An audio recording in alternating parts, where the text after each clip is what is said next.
What's good, people? It is Tony the Savant. And before we get started, please like this video, share the video, hit the notification bell so you can be notified when I'm dropping content and going live on the channel.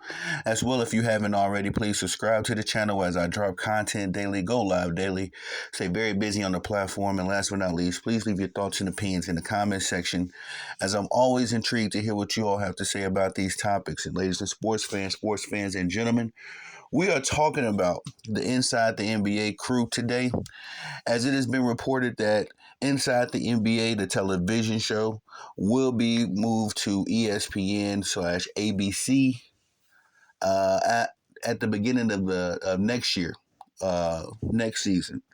And this comes off the heels of, a lot of people anticipating this being the last season of Inside the NBA after and how long is the Inside the NBA? Almost 30 plus 35 years. They've been on in TV, I believe, since the 1989 1990 NBA season. And it's no secret that Inside the NBA, especially its modern version, has been a very big part of the NBA, the big part of the NBA's growth. Um, been very instrumental in my upbringing in sports, as far as watching Inside the NBA after games. And I've always been thoroughly entertained as long as I've been alive. It's been the crew that's on the panel right now between Shaq. I believe Shaq joined a little bit later because I was when I was born, Shaq was still playing, so he definitely came onto the show a little bit after. But there was always Kenny, there was always Charles Barkley, and always Ernie. So, how it's constructed, I love it. One of my favorite shows, of course.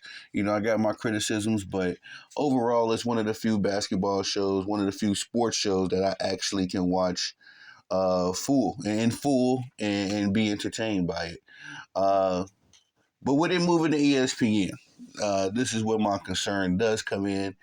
It moving over to ESPN, which is owned by Disney, which is, me personally, Disney is the hub of censorship right now.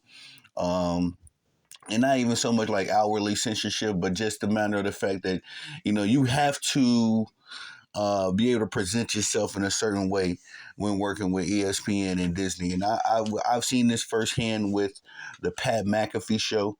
As I enjoyed the Pat McAfee show when it was just on YouTube, streaming platforms, but now that it's on ESPN, I can hardly stomach it because it's not the same show. Pat McAfee does his best to try to keep that same energy that he had on when he was just on the internet. But now, with him being on network television, you definitely can tell the topics, haven't really changed. I'll be fair, the topics haven't changed dramatically, but just how Pat McAfee and the crew presents things, it's not as raunchy as it was, which I guess I liked it. I liked it that from Pat McAfee, it being a little bit more of an everyman show. But now it's just, to me, just another show on ESPN.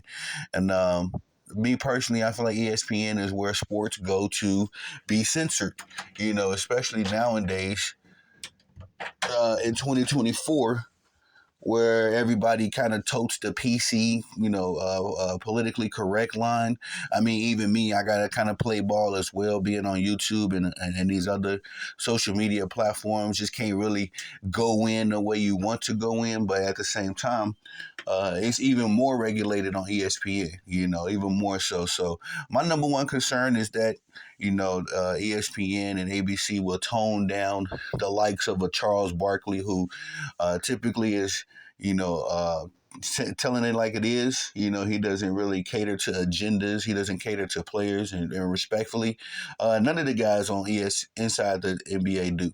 I can give Shaq his credit in that regard. Ernie, Kenny, they don't really fanboy for one guy like Kendrick Perkins and Richard Jefferson and Malika Andrews, and we could go down the list of ESPN, even Stephen A. Smith and Shannon Sharp, of course. These guys have been guilty of fanboying for one player, and it's super annoying.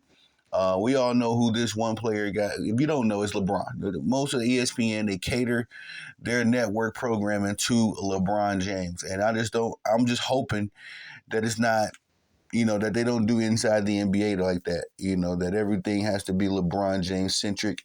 Especially now, LeBron is 40, way past his prime, way past his best playing days in his career. And now they're just kind of forcing it down our throats. LeBron James this, LeBron James that. But I'm hoping the inside the NBA does not turn into another LeBron James glaze fest, as most of these ESPN shows have become.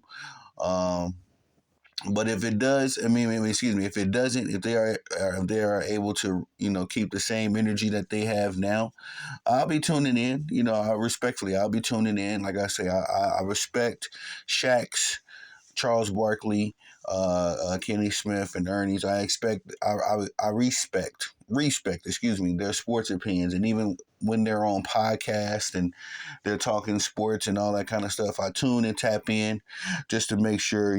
I know it's going to be something of substance. I know it. So, uh, hopefully, inside the NBA again, they're able to maintain their level of.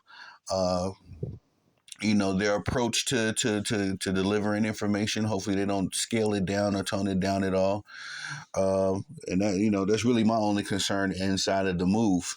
But outside of that, man, that's all I got for y'all on this one. Please like the video, share the video, hit the notification bell so you can be notified when I'm dropping content and going live on the channel as well. If you haven't already, please subscribe to the channel as I drop content daily, go live daily, stay busy on the platform. And last but not least, please leave your thoughts and opinions in the comment section, as I'm always interested to hear what y'all have to say about these topics. I am Tony the Savant. Peace.